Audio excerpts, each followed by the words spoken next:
Oh my God, what wondrous love that calms my tired and anxious heart. Oh, respite knows my troubled thoughts, and freedom reigns when peace imparts. And oh, what love, what wondrous love that calls my wandering heart home. And oh, what love, what wondrous love that holds me close as a whisper.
Thank you all so much for joining us. And just a couple of quick things. If you are sitting by yourself, please find a friend. There will be opportunities for discussion and want to make sure that you have someone to connect with. If you feel so inclined and you want to move up closer, I know that our guests would love to be able to see your faces a little bit more, but I know sometimes we get a little like, I found my spot. I want to stay cozy. I want to hang out here. But we're really glad to have you joining us. And again, my name is Wendy Lyons Crossteck. I'm one of the pastors here and want to say thank you so much for joining us. Tonight, in our conversation on work, leadership, and faith, we have an incredible group of educators who are going to be sharing their experience and so much to learn from them. And each of them have a diverse experience. And so we're really grateful to have them here. A couple of words about things that are on your tables. You'll see a black notebook. We would love to have you register your attendance with us. So if you would sign your name and then kind of pass it around, that's also a chance for you to get to know the folks who are sitting next to you. There is blank sheets of paper if you want to take notes, because there will be, obviously, I really know that there will be something tonight that will inspire you and challenge you, and something you'll want to take home with you. So would love to have you take those with you, and name tags so that you can greet your new friends by name. But this time I'm going to turn it over to David Sisney, who's going to be our moderator and asking questions, and we're so glad to have you all here. So would you join me in welcoming this crew today? All right, well, good evening. It's so good to see you all here tonight. Thanks for coming out. Did everybody catch that beautiful sunset? Oh, man, gorgeous. That's the one thing about coming out here, is you see that sunset, and it just is so beautiful, or the sunrise in the morning. So it's great to see you all. Thanks for being here. And my name is David Sisney, and I attend Res Downtown.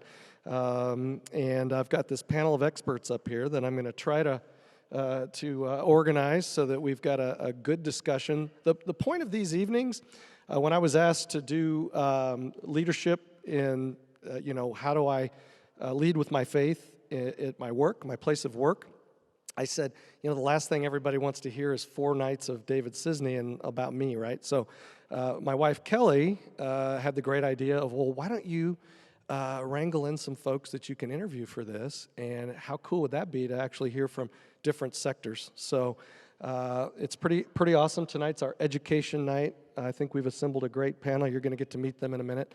And so, we're, again, just really excited that you're here, so thanks for being here.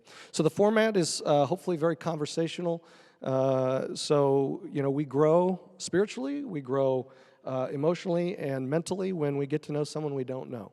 So tonight, I'm going to introduce you to 4 great people that I know, and you're going to get to know them tonight.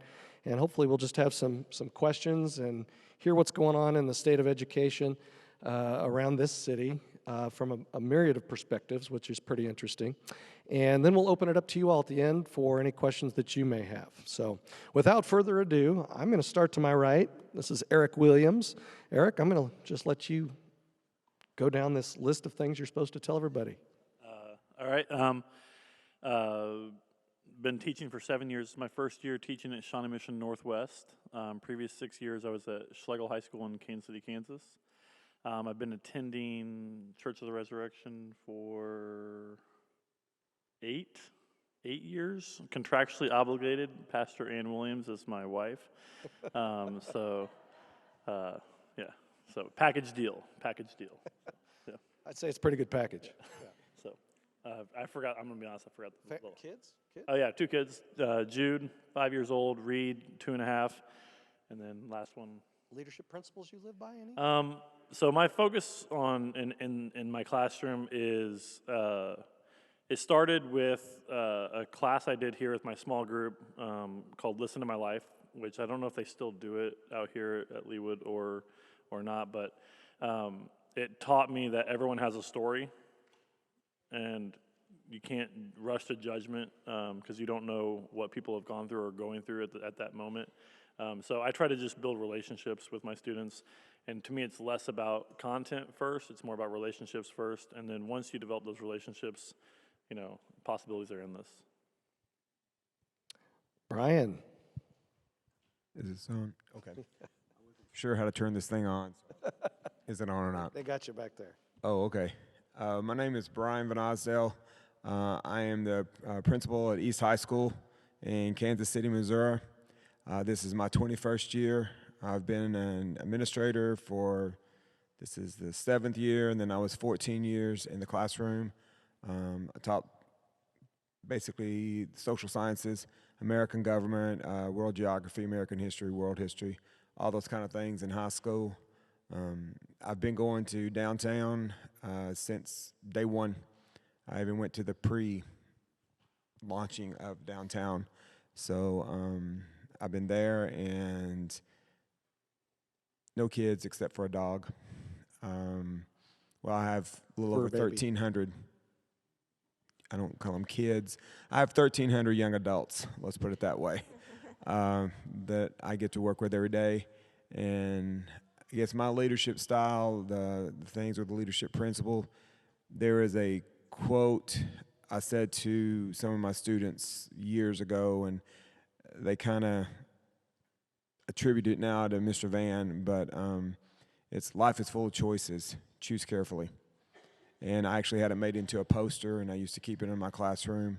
But I kind of live by that, even just in my day-to-day life, because you never know what type of things you're going to be faced with, and the choices that you make, and how they will affect not only the present moment but the future. And then I also my scripture is Psalms 31, especially the first 3 verses. Awesome. And Brian's a pretty humble guy, but he also is your past board chair of Board of Trustees.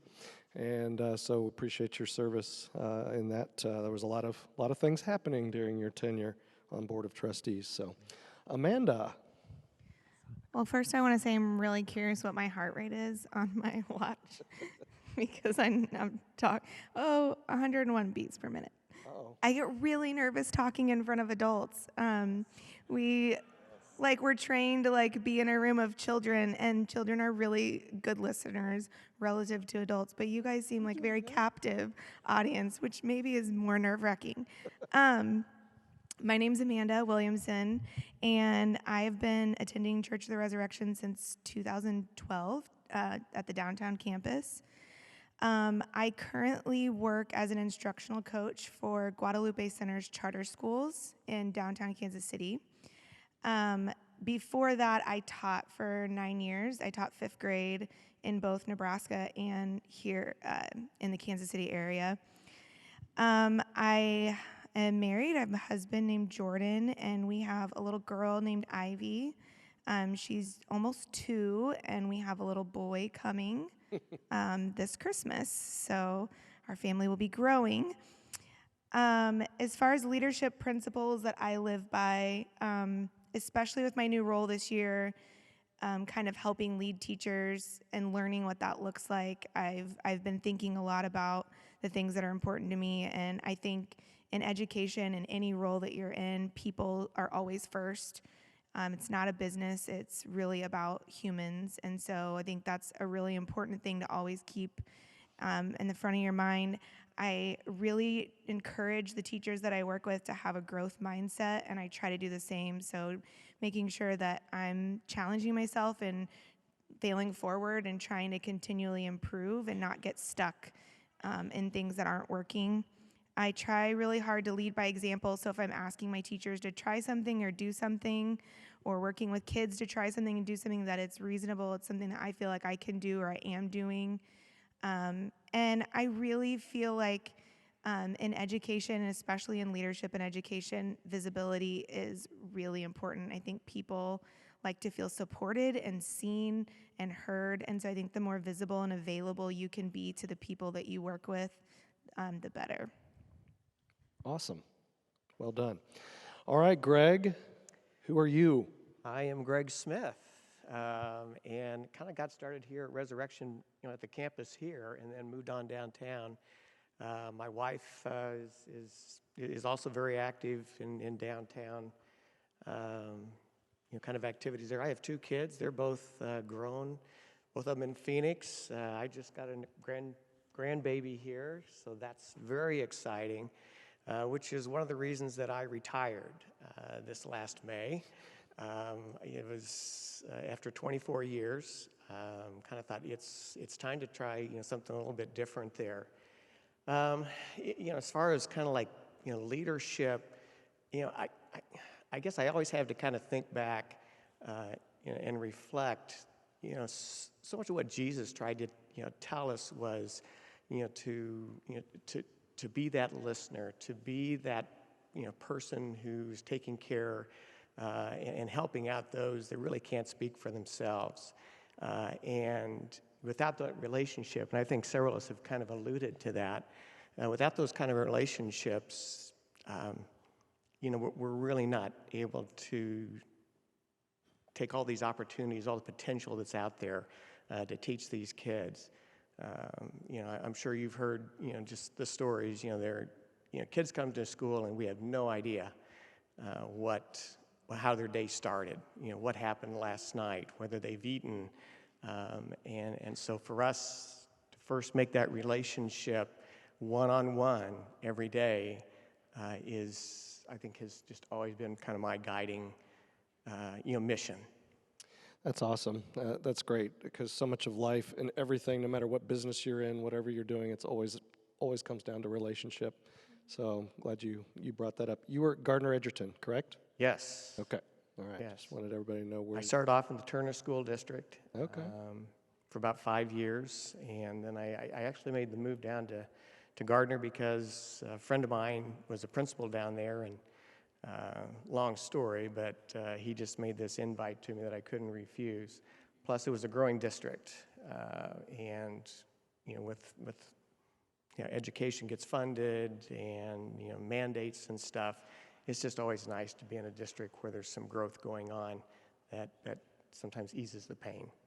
Awesome. Well, I'm sure we'll dig into that a little deeper. So, this is the point in this where we're going to turn it back to you, and we're going to pose a question. We're going to have a little tabletop discussion at your tables.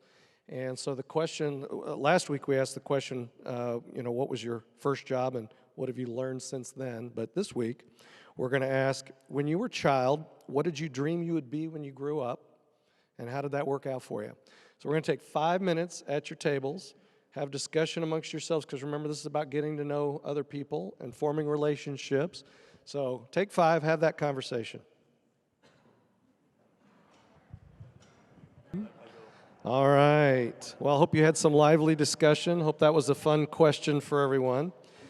So when I was a kid, I grew up watching game shows. So I'm a product of the 60s and 70s. And I wanted to be Bob Barker. I wanted to be a game show host. Price is Right. I'm not, I was, right? So tonight is my opportunity. The Price is Right, right. All right. So let's start over here. Greg, what did you want to be? I'm not sure if my mom still holds this against me, but I would just routinely pull open the counter cabinets and just pull out all the cooking stuff because that's what I wanted to do. I wanted to be a cook,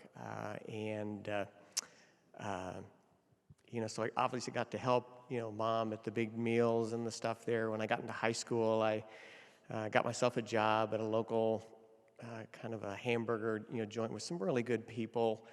Who just kind of encouraged me, and then I went to college, went to Ottawa, just south of here,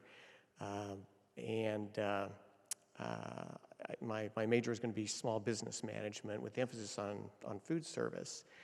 So since small colleges don't have the culinary kinds of classes, I ended up transferring to K-State for a semester to pick up some of the things that we kind of thought would be important there, and that's kind of where I took off. I graduated and immediately got a job working for Mr. Butch's Cafeterias, cooking, and continued that. I kind of retooled, went back to K-State and got a master's in food service and dietetics, and ended up ultimately with Marriott Corporation in their healthcare division. So some of the hospitals here in town, the old Overland Park Regional, were my accounts there, and I just love that.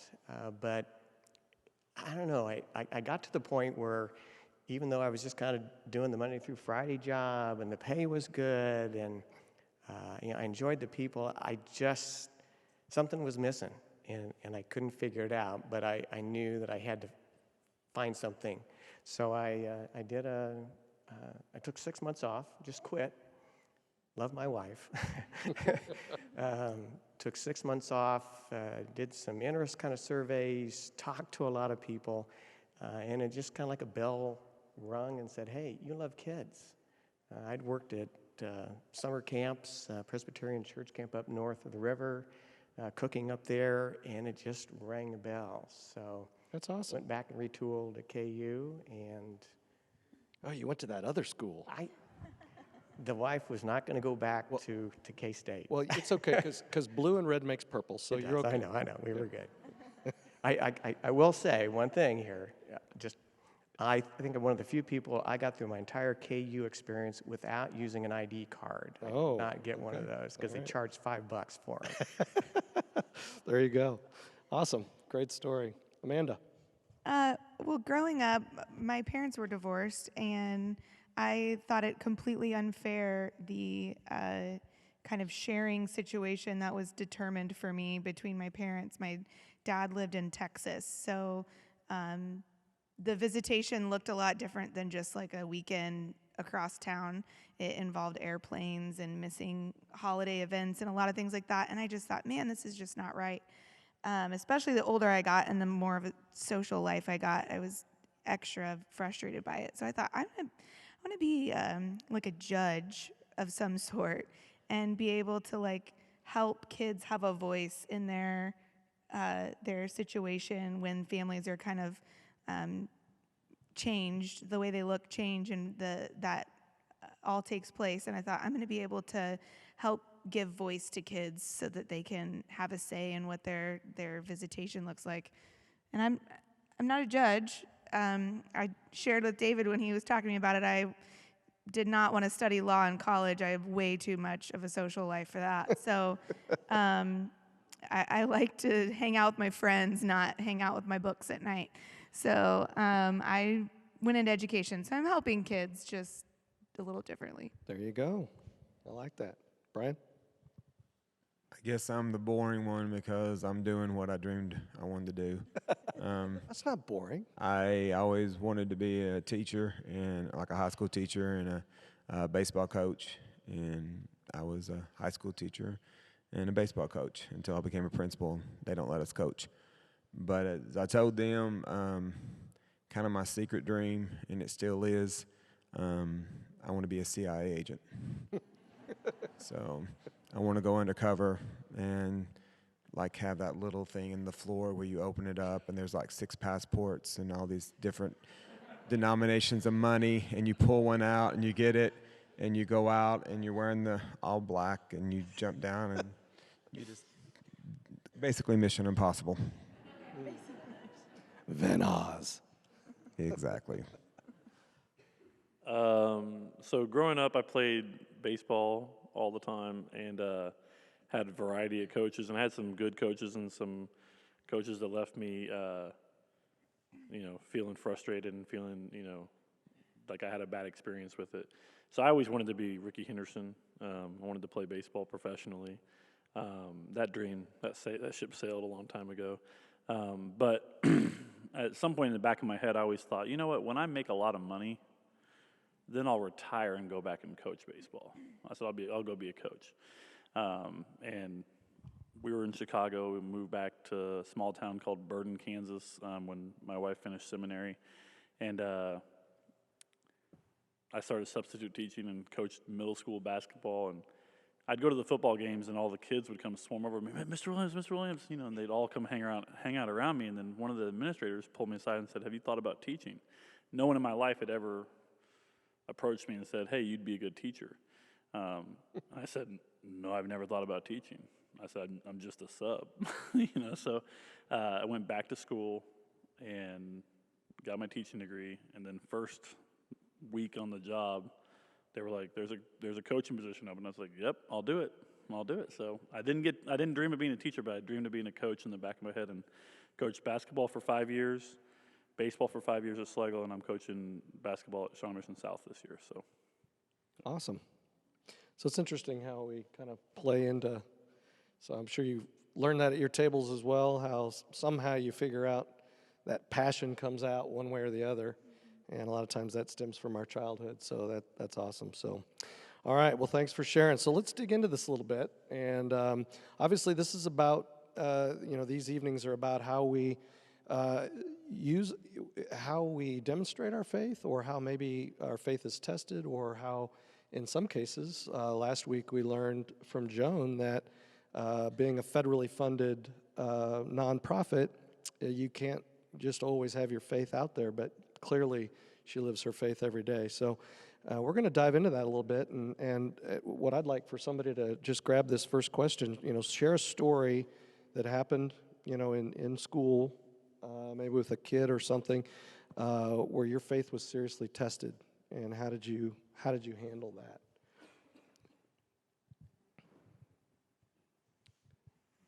This is the point where you guys talk. Crickets. I taught in the Gardner Edgerton district, and it's been some years ago, but we had an administration change, and for whatever reason, the new administration, I just didn't really see eye to eye, very well. And I mean, it got to the point where, for instance, it was one of my evaluation years, and the day before Thanksgiving, or no, for Christmas break, the last hour of the day, they scheduled an observation in my classroom. Ouch! That's a tough one, kind of a thing. And so, I just love my kids so much. The staff I was working with, I just loved. I knew I was in the right place, but yet I was just getting this push. No, you need to leave and find something, else, somewhere else to go there. And that was a tough one. And I think I came real close to pulling the trigger and saying, yeah, I'm going to resign, and I just got to find someplace else on that. But once again,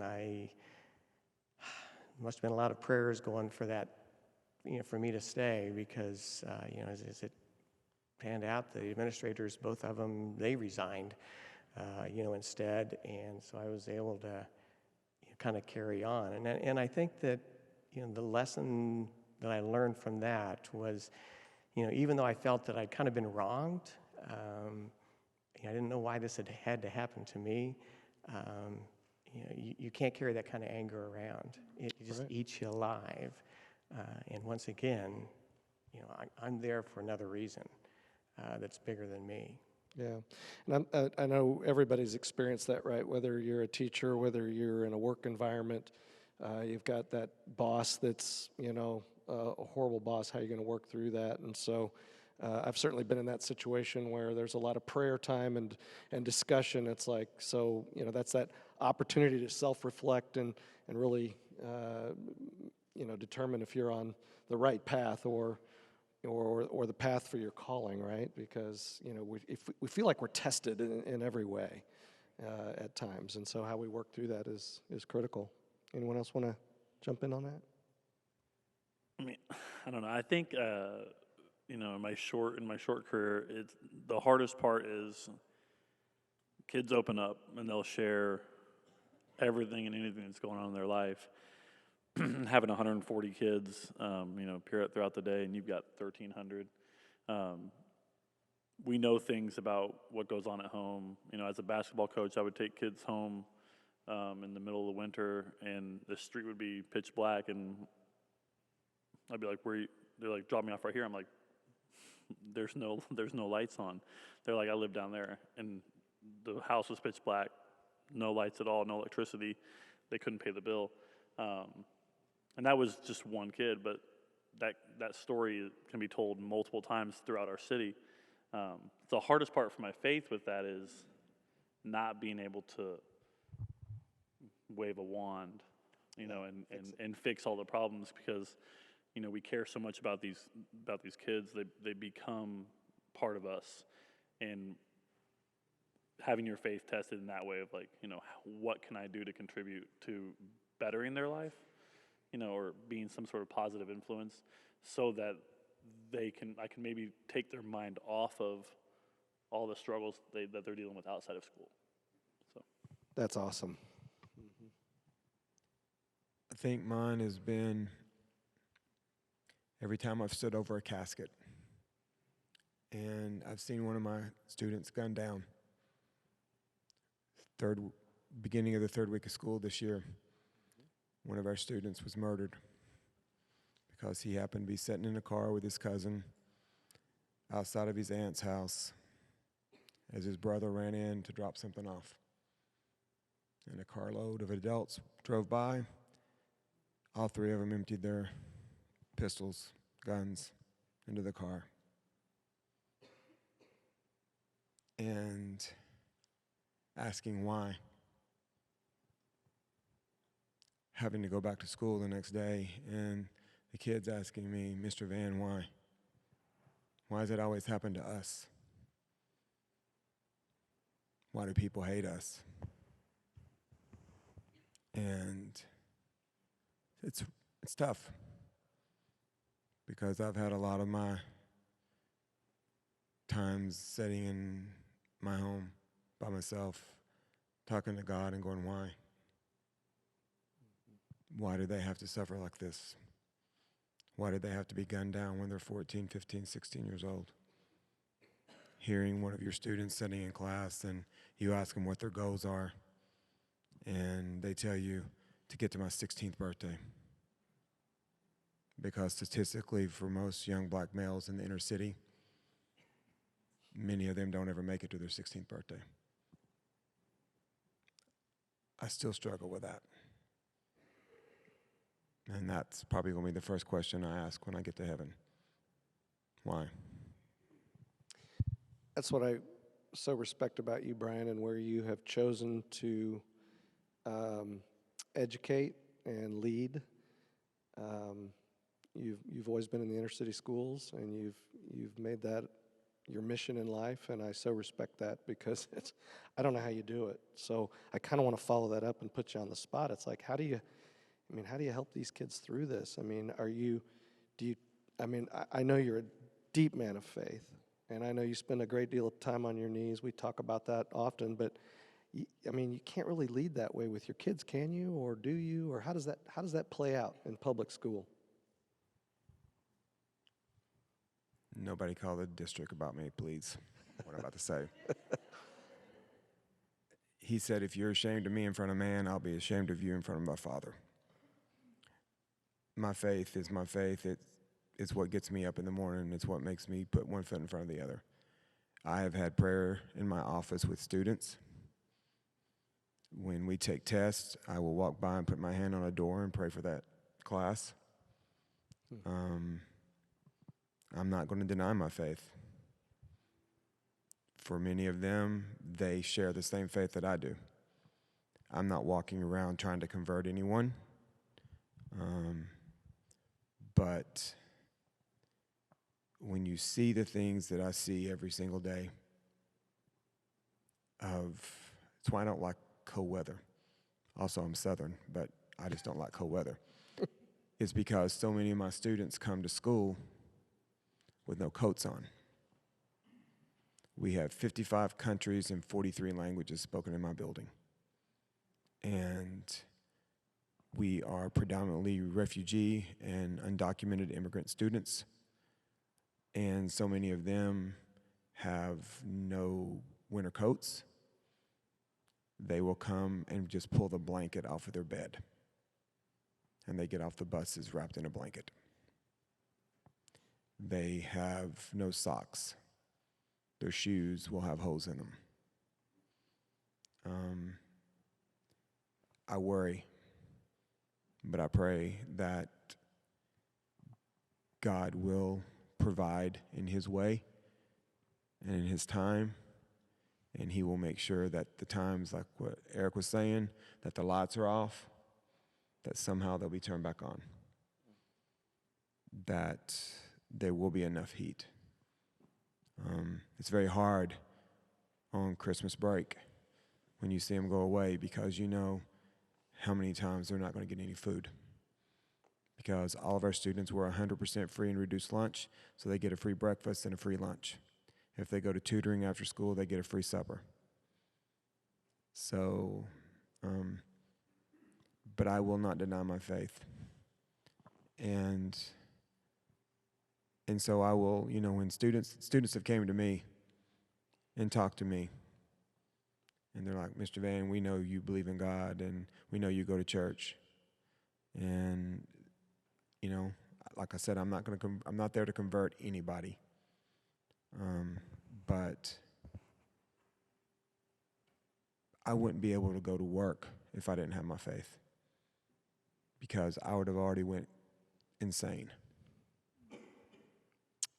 Well said. So that kind of a question that follows that up is, obviously, Brian, your kiddos are dealing with a lot of stuff, so there's a lot of really intense issues.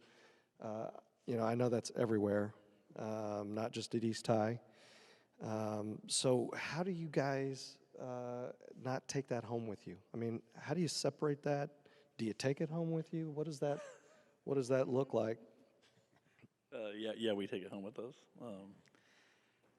So, like one small thing I did when that I do is kids have food allergies or whatever, and they say you can't give food out of your classroom. Don't call the district. I would buy food.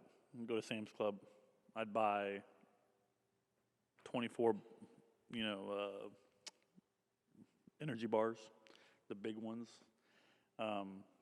I always had tons of food, and my policy was, I'm not going to ask you if you have food at home.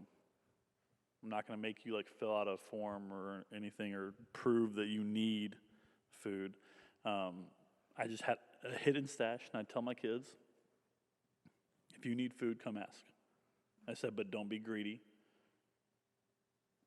This is for anyone who can't get food, doesn't miss breakfast, doesn't have dinner. And kids would come by and they'd wait till the class is over, and they would, hey, can I get something? Just go grab whatever you need. And so for me, I don't ever talk about my faith.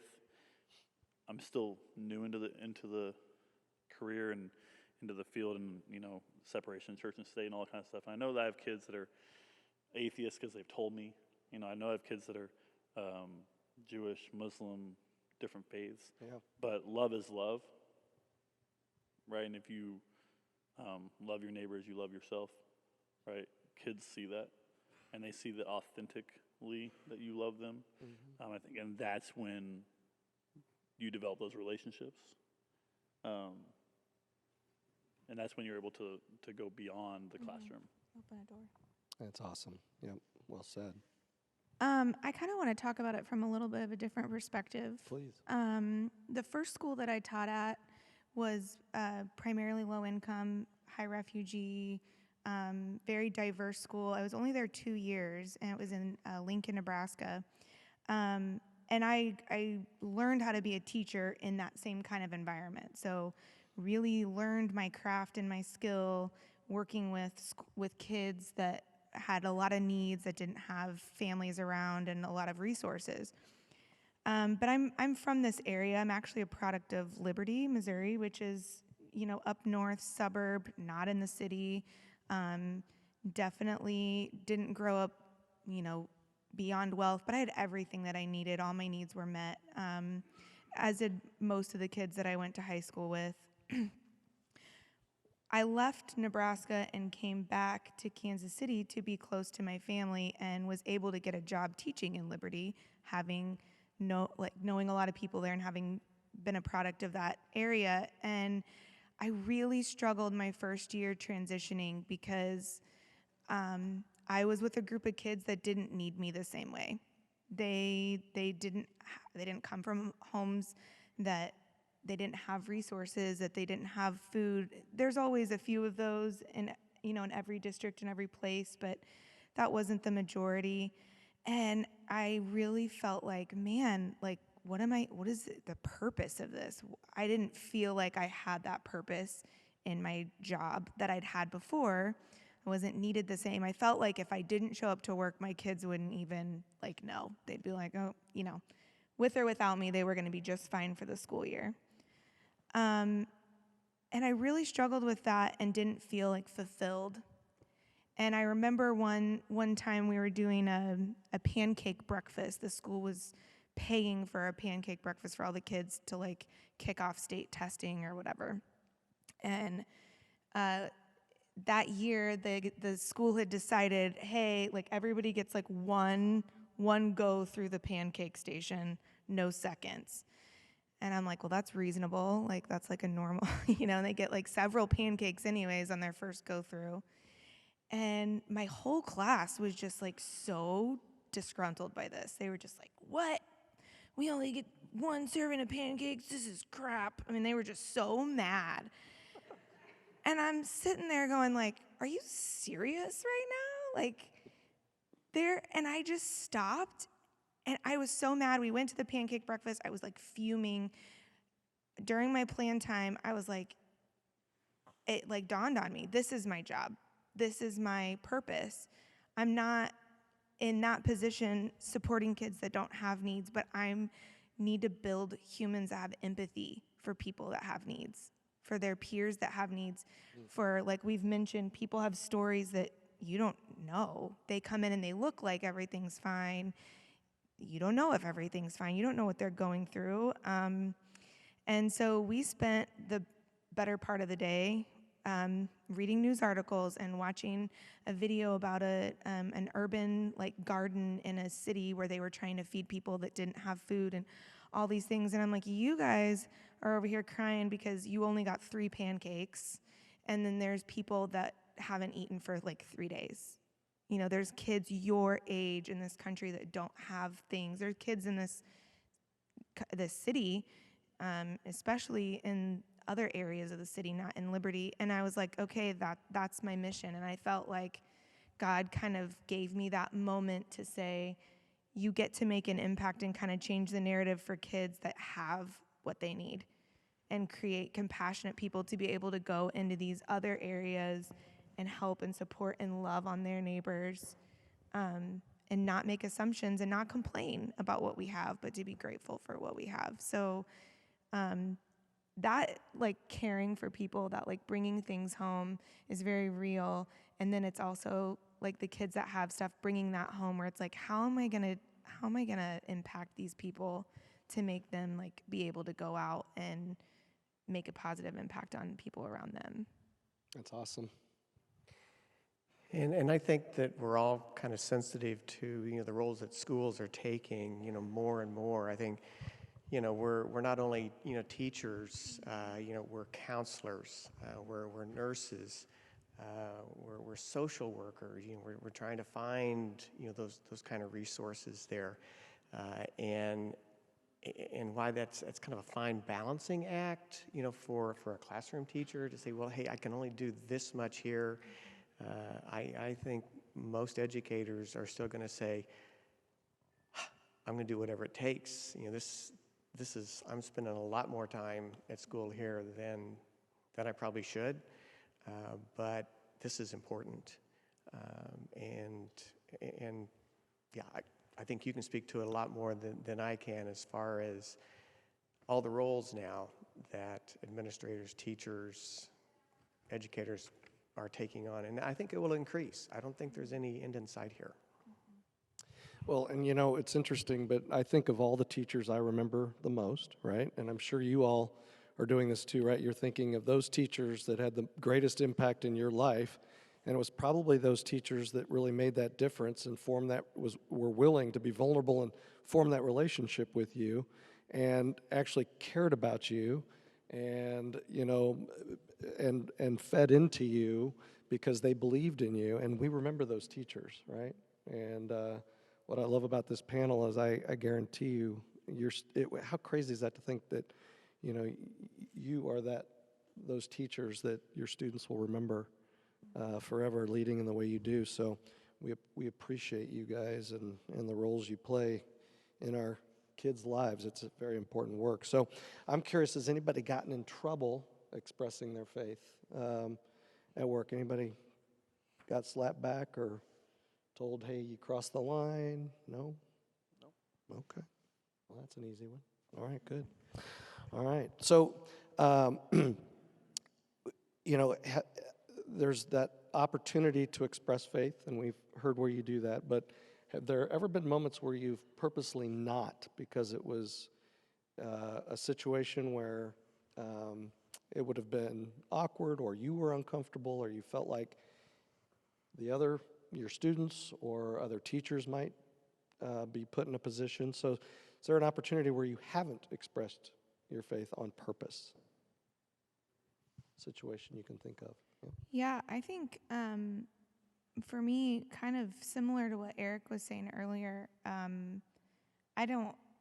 feel like if I'm ever asked, or it's like a direct question or something like that, I'm never denied my faith in that situation, but I definitely have withheld being really open and overt about my faith and what I believe, especially because I've worked with people that have been really open about their faith and watched how others respond to them, and seen them kind of be maybe discluded or not really taken seriously. I worked with a girl specifically a couple years ago who was very, very upfront about her faith with other teachers and with students and things like that. And a lot of people would, if anything was going on, oh, well, she just is always so upbeat and positive. She can't even see what's really going on because she's just too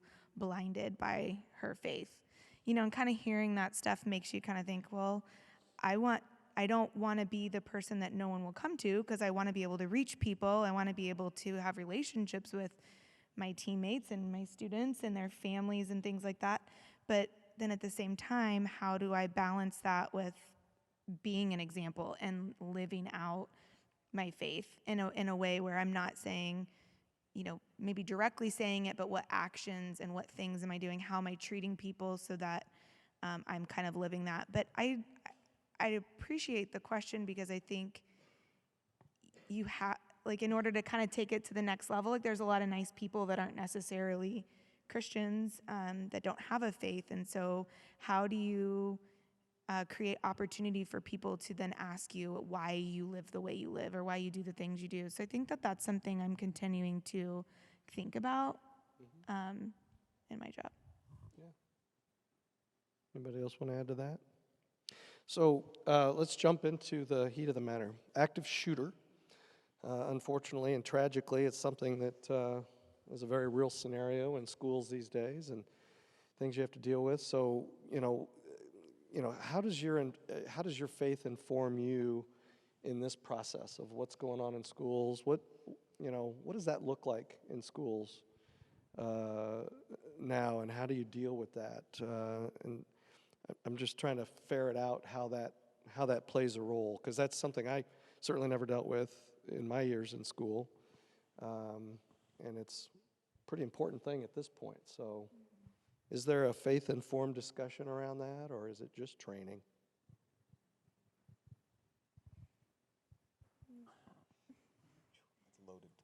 So I've got Oh, two different literally. perspectives for that. So the school where I taught the previous 6 years had metal detectors. It was inner city KCK, not KC-Mo, but very similar. My students were more worried about gun violence in the community than they were at school. They felt safe at school. Metal detectors made them feel safe. They knew that they could come here and not have to worry about all the violence from their community spilling into. Now, there was still conflict and drama, but that conflict and drama never escalated to the level of gun violence. Coming to Shawnee Mission, we did our first drill and we talked about it, and it's a more significant fear. The way I approach it is I always tell my students, and I told them the same thing at Schlegel as I tell Northwest, I said, here's how we do our drill. We get out of line of sight. You guys go there. I stand by the door. That way, if anything does happen, they have to go through me. And it's a sad reality that teachers have to approach a drill from that perspective, but it's the idea that, and it's sad that we have to be willing to sacrifice our life in a situation like that. God willing, we never find ourselves in a situation like that, but I think virtually every teacher in this country would give up their life so that their students might have a future. So That's huge. Every month we have to have drills, and now they have one. We kind of call it at our school the Marjorie Stoneman drill. We have to go out like it's a fire drill and then do another drill with a code or something, and we have to all rush back into the school to get back into school, because that's what happened in Parkland. The shooter set off the fire alarm. Everybody thought, oh, fire drill. They go out. As they're coming out of the school, they start shooting. So then it was chaos of everybody trying to run to get back in. That's not why I became an educator. I wanted to help young people find an opportunity to do something better with their life. But that's the reality that we have allowed to happen in this country, that this kind of stuff can happen in our schools, that our children are not safe. Just like what Eric said, I will be the front line. I have laid in bed and thought, what if somebody got into the school? I will give my life for one of my kids. I've told my mother, don't worry about me. I'll see you at the pearly gates. But I will not allow one of my kids to get shot if I can stop somebody from shooting them. My biggest worry is I don't worry about any of my students bringing a gun in because we've got the metal detectors too. I worry about the people out there that look at my students and say, they're not worth it. We need to get rid of them because of what they look like, because of the way because of their faith, that these young women wear hijabs. That's what I worry about. And we've had our talks about that because the thing with us is we're a flat campus, and where our buses are, we're right there in the front, and we don't have any natural barriers between us and the streets. And we have 29 buses that line up out there, and we're getting 1,300 students letting out at the same time. And I'm worried about that. And we have our drills 3 or 4 times a year. We all have to get together with our district security and the other 4 principals besides myself, and we literally run through worst case scenarios. How would we handle this? How would we handle this? That's not why any of us do this. That's not what we envisioned. We want to go to school and help those young people. If they say, I want to be a lawyer someday, I want to be a judge, help them be able to be that judge. If they say, I want to be the best chef and own my own restaurant on the plaza, we do whatever we got to do to help them do that. But this is a reality, and we can stop it. We just got to have the boldness and the courage to stop it. Well said. Anything else you guys want to share on that? I taught middle school, and I think the mindset's a little bit different. At that point, I don't think they really, they're like video games. Nobody gets hurt, kind of a thing. But it's just like you were both sharing. I think as teachers, we wouldn't hesitate to put ourselves in harm's way. It's just part of how we're wired. Yeah. Yeah, at elementary school, it was more of, we don't necessarily have direct language and conversation around if there is an active shooter in the building. That would probably scare 5 and 7 and 10-year-olds quite a bit. So really, our approach was always, hey, we're going to do a drill, and I just want you to practice doing whatever I tell you to do, no matter how ridiculous it sounds. So if that's to put a textbook in front of your face, or if that's to get into the cubby, or whatever those things are, and then just trust me that whatever I'm saying is the thing that you need to do, and I'm going to take care of everything else, which kind of, I think relates to faith a lot, where maybe God asks us to do things, or we kind of feel a calling for something or a nudge to do something, and we're like, but wait a minute, I have a few questions about that. And which is very true of all these little kids sitting in front of you when you say, I just need you to get in a cubby and put a book over your head. But why? What kind of book? Are you sure that's the right book? Should I grab one of these books? And it's like, can you just put the book in front of your face? And I think that's probably like similar to these conversations we can have with God sometimes, where it's like, maybe we just need to, we keep hearing it. We keep going through this training. We keep coming to church and reading this stuff. And at some point, maybe we just need to say, I need to trust this situation and know that he has my best interest. So that's kind of maybe my connection. And we all know that book. Yeah. All right, so, kind of on this subject, so, how do we trust God? And we can parlay off of this scenario right here. So how do we trust God and accept his provisions even when we may not see them? What does that look like?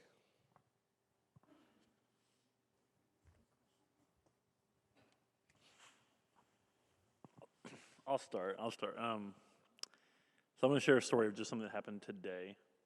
So I talked a lot about relationships are everything to me in terms of how my classroom operates. And so you don't always see the fruit of those relationships immediately. Sometimes it takes days, weeks, months for it to pay off. Sometimes it may be a year. I've had relationships where students come back the year before I thought they hated me, and then they're like, "Oh, it's so good to see you." And it's like, didn't know you were still here. It's like, I'm like, I thought you didn't listen to me last year. It's like, are you gonna listen to me this year? But so today, there's a student of mine who happens to be in the foster care system, and student and I've had many conversations, and came to me today and said, I need a teacher to fill out this form. You're someone that I trust. We had not had that conversation. Like, I had no understanding that I had to earn that trust, right, until today. So I think sometimes living your life the way Jesus expects you to live your life, you don't know when that's going to happen.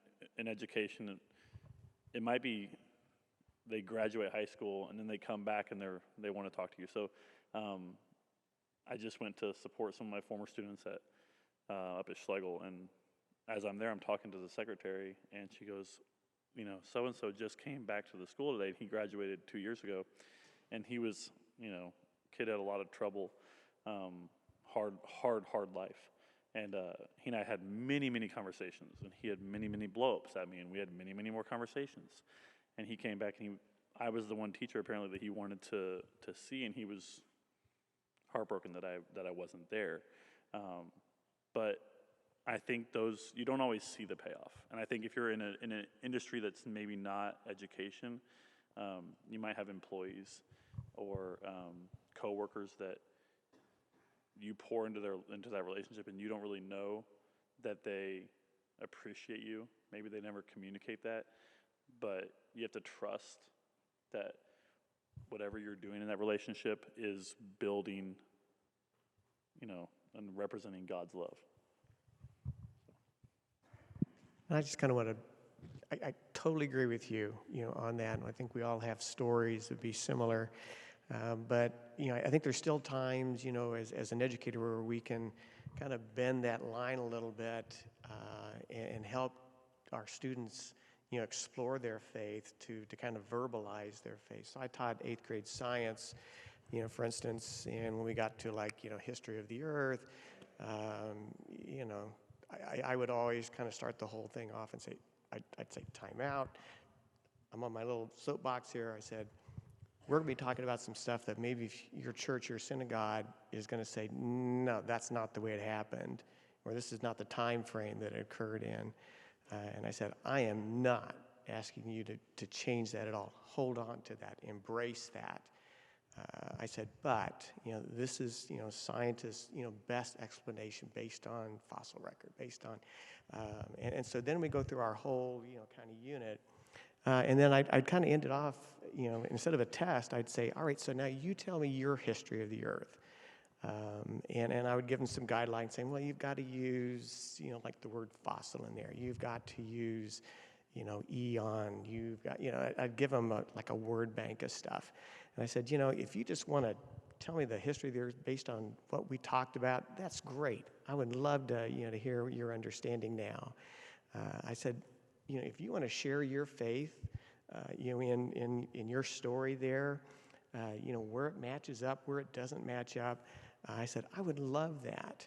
And again, I know Gardner maybe, we're kind of a rural school district, still kind of farming community, but I'd say a third of the kids in almost every class would choose to, integrate their faith into their explanation, which just, that was like prayers answered, because if nothing else, they're thinking, about their relationship with God and how it affects them personally there.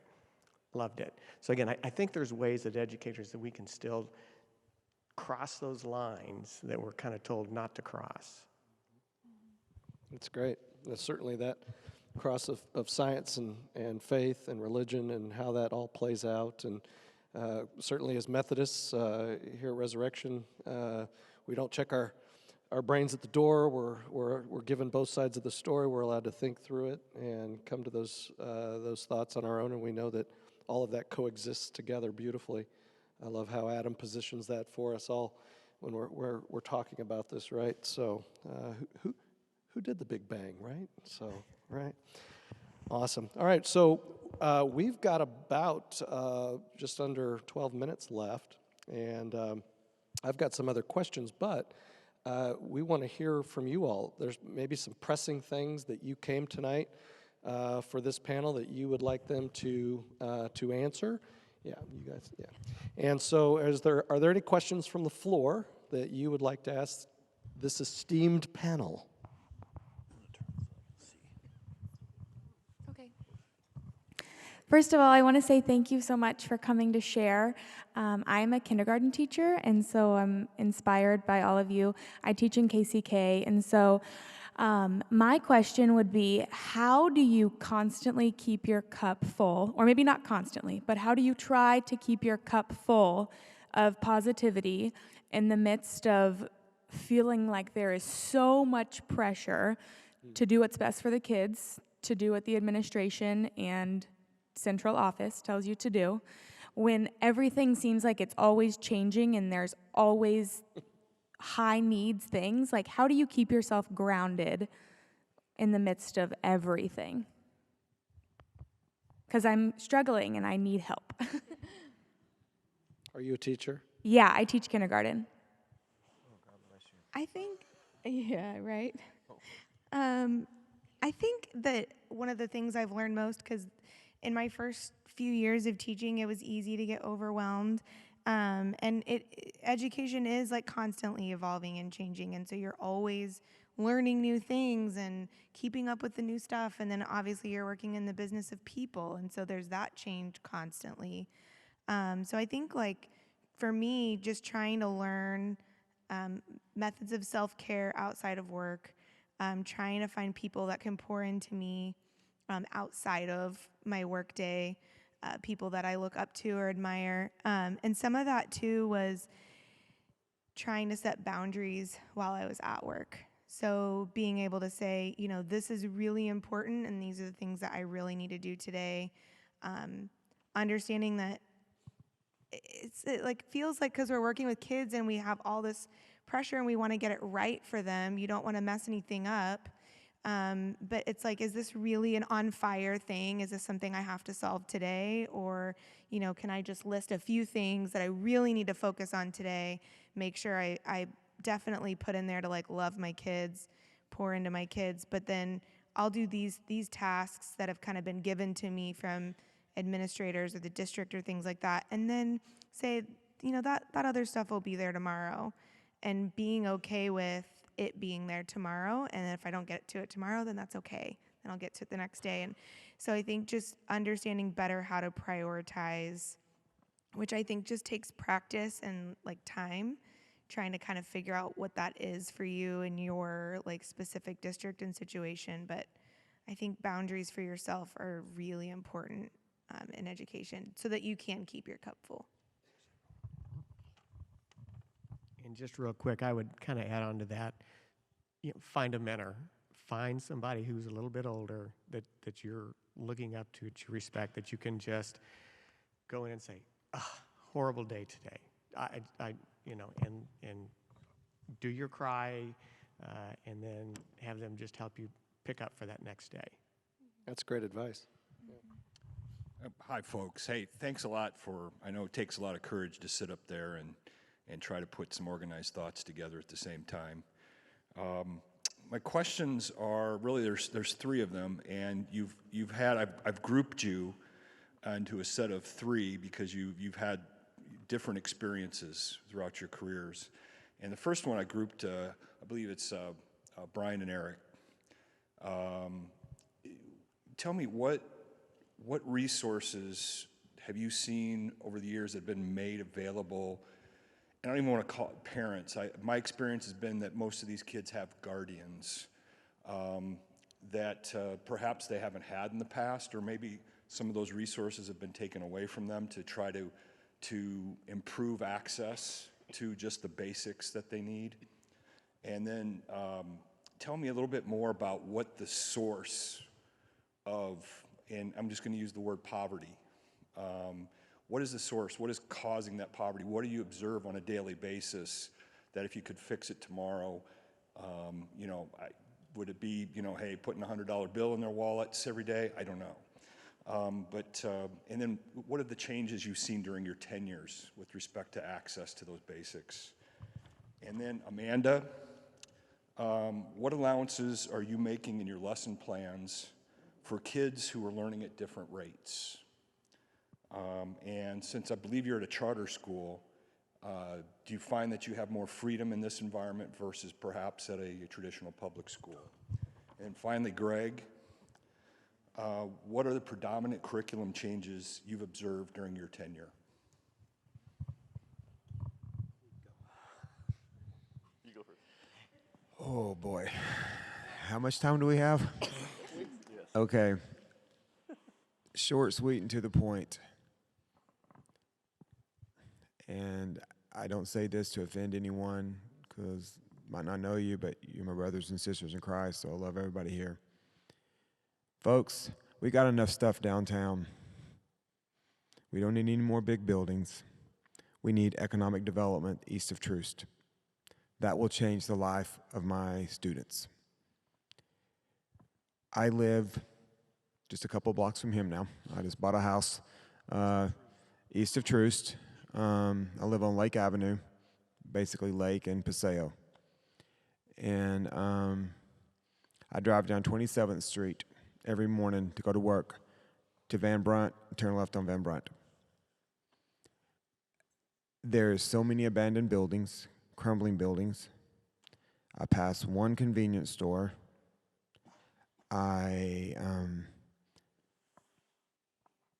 There's just not opportunity. Students ask me, Mr. Van, can you help me find a job? Can you help me find a job? Okay, how far? If you know we don't have no car, I got to ride the bus. So they're sitting there, I've got to think about where can they get one bus ride instead of having to stop here and go, jump 2 or 3 different buses. But we need opportunities there. It was a great thing that at 31st and Prospect, they built that Sunfresh grocery store. That's like literally putting one water fountain in the middle of the Sahara Desert. It's good, but it's a good start, but we need more. And we've got to stand up and tell the city officials, quit giving the breaks to Crossroads, downtown, Plaza, all that. Give some breaks over on that side of town. Give opportunities to where families can have jobs that the mama does not have to work 3 jobs to support the family, but she can get 1 job and be able to support her family. and have that opportunity to have those kind of jobs. That is what will change the lives. You know, when you're not having to worry about, are the lights on? Can we get groceries? You know, I can't take my child to the doctor because I can't afford the bill, so I'll just run to a Walgreens or a Family Dollar and buy some Benadryl, Mucinex, or something like that and try to get them through whatever illness they have. That's what we've got to have, ladies and gentlemen, is those kind of opportunities that these families, and these are good, hardworking people, they didn't wake up and say, hey, let me live like this. This was the cards that they were dealt. And they're trying their very best to play those cards the best way they can to take care of their families. But sometimes, you know, we've got to offer them that ace in the hole and give them that opportunity, that joker, to give them that extra opportunity, those extra things to be able to have these things that can change their lives. So real quickly, from the high school perspective, and in my 6 years in KCK, I don't think I ever saw a backpack program for high school kids. I mean, we fill backpacks for elementary school kids all the time. I don't know that I've ever seen a high school program where we feed teenagers. My kids would come to school with 1 liter Lipton iced tea, because it was, or Arizona iced tea, because I think that's $1, so it's 25 cents cheaper. And they would have a bag of either Takis or hot Cheetos. And when I say a bag, I mean a full bag. And that would be in their backpack, and that would last them all day. And they would snack on it all day. Because they could get that for less than $2 at any dollar store or Family Dollar. Just access to resources, economic opportunity. I mean, I probably spent in my 5 years coaching baseball, and Brian and I talked about this. I probably spent over $5,000 out of my own pocket buying baseball gloves, baseball bats, cleats, pants. Paid for a kid who I thought had the ability to go play college baseball. He is playing college baseball now. I paid $400 for him to go to a showcase so that he could have a chance to get recruited. That's illegal according to the NCAA. I didn't care. I thought, what are the odds they're going to come looking at a kid from KCK and trying to bust him for improper benefits? So I spent probably over $5,000 over the course of 5 years for sports, so kids could have something to do after school. And just the fact that I did that, I took a program that had 12 kids coming out for baseball we had a JV team. I had 35, 40 kids coming out for tryouts because they knew someone was investing in them. And I think for high school kids, I hate to like separate the elementary kids are really cute, right? And they're charming and they love you and they appreciate you and they'll tell you all the. High school kids can be rough and difficult and they're rough around the edges and they're jaded because they've seen things in life that the elementary kids haven't yet. And it's so much harder to earn their trust and their love. But food deserts, jobs, in KCK, all the development is west of 72nd Street out towards the Legends. Go down, I'm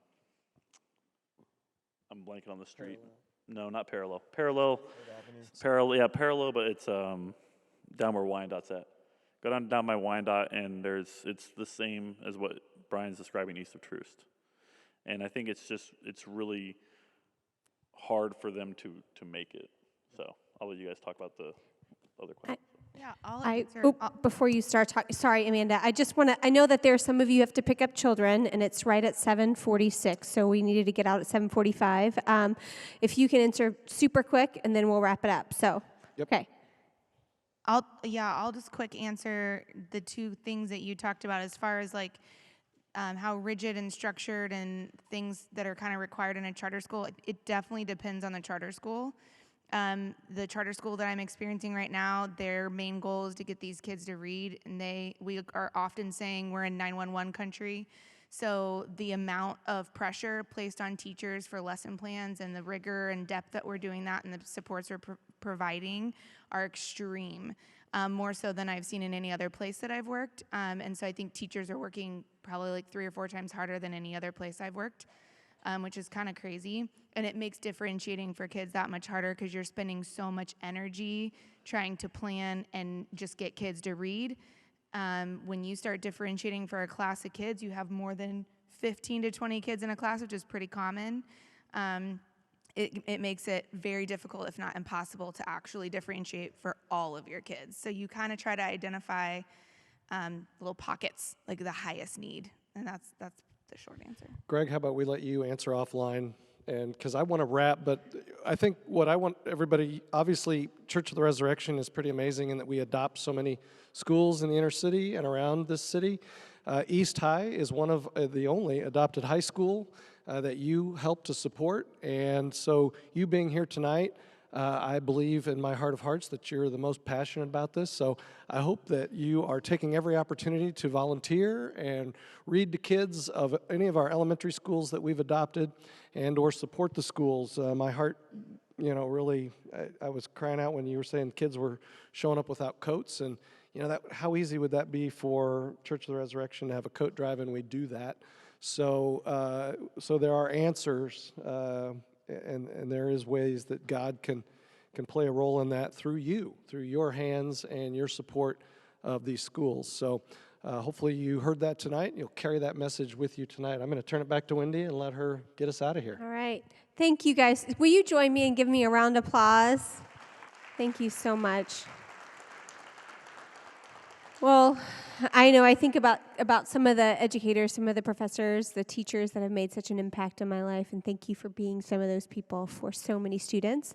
I want to share another quick kind of reminder as you leave today. We'd love for you to invite someone to join you next week. As I mentioned at the beginning, we have Danny O'Neill who will be joining us next week, and we have a fun little invitation, so you can take a couple, and we want you to use this as an invitation. It's some coffee. Pick one up and pick 2 up. Invite a friend to kind of come and join you back next Wednesday. We hope that you will join us. And thanks so much for being here. Thanks.